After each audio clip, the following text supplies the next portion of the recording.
Good afternoon बच्चों, कैसे हो आप सब। आज हम पढ़ेंगे समास भाग 2। इससे पहले की क्लास में मैंने बताया था समास किसे कहते हैं और समास कितने होते हैं। आज हम पढ़ेंगे समास के जो 6 भेद हैं, उनमें से एक पहला तत्पुरुष समास के भेद मैंने आपको पढ़ा दिए थे और दूसरा हम पढ़ेंगे कर्मधारय समास। तो आइए जानते हैं कर्मधारय समास किसे कहते हैं।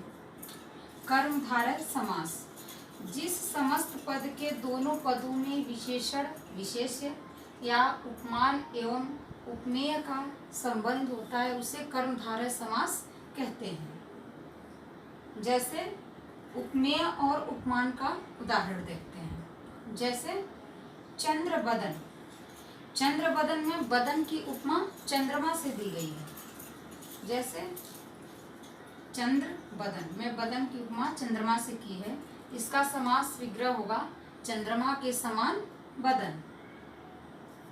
दूसरा उदाहरण देखते हैं इसका उपमेय और उपमान का। समस्त पद क्या है? चरण कमल। अब चरण कमल में उपमेय क्या है? चरण, और उपमान क्या है? कमल। और चरण कमल समस्त पद का विग्रह होगा कमल के समान चरण। दूसरा है कमल नयन, इसमें कमल क्या है? उपमेय है और नयन उपमान। और कमल नयन का समास विग्रह होगा कमल के समान नयन। दूसरा उदाहरण देखते हैं विशेषण और विशेष्य का उदाहरण। नील कमल में विशेषण क्या है? नील। नील कमल में नील क्या है? विशेषण है और कमल क्या है? विशेष्य है। विशेषण वो होता है जो विशेषता बताता है और विशेष्य जिसकी विशेषता बताई जाती है।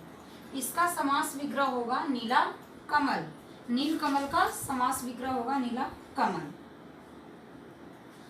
देखते हैं और एक दो एग्जाम्पल। जैसे समस्त पद है आपका श्वेत पत्र। श्वेत पत्र में विशेषण क्या है?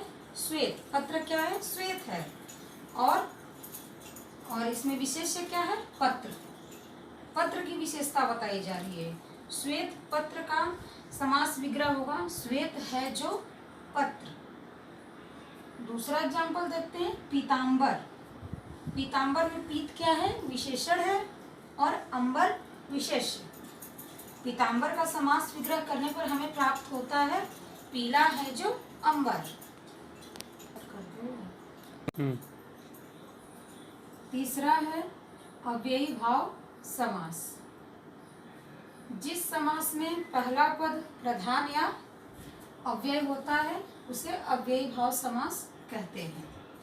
उदाहरण देखते हैं यथाक्रम।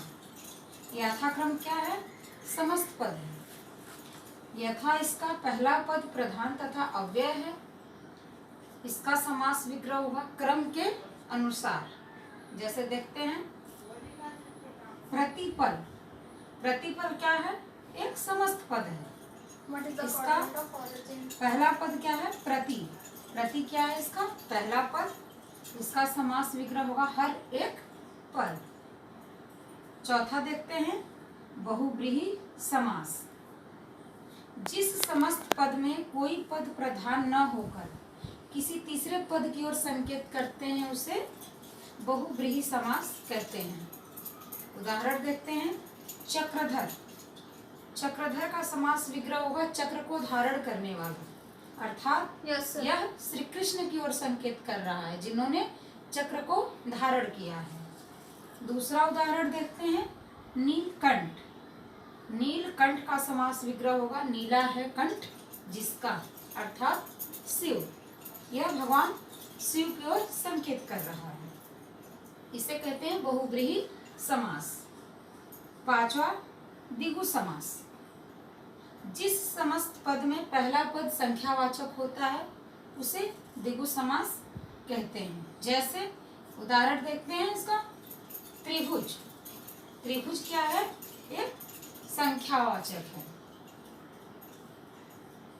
त्रिभुज का समास विग्रह होगा तीनों भुजाओं का समूह। उदाहरण तीनों भुजाओं का समूह। जैसे त्रिभुज हो गया, चतुर्भुज हो गया, तो ये क्या है? ये द्विगु समास है। छठा देखते हैं द्वंद्व समास। जिस समस्त पद के दोनों पद प्रधान हो और इसमें संयोजक चिन्ह लगा होता है और इसमें और या आदि योजक शब्दों का लोप होता है।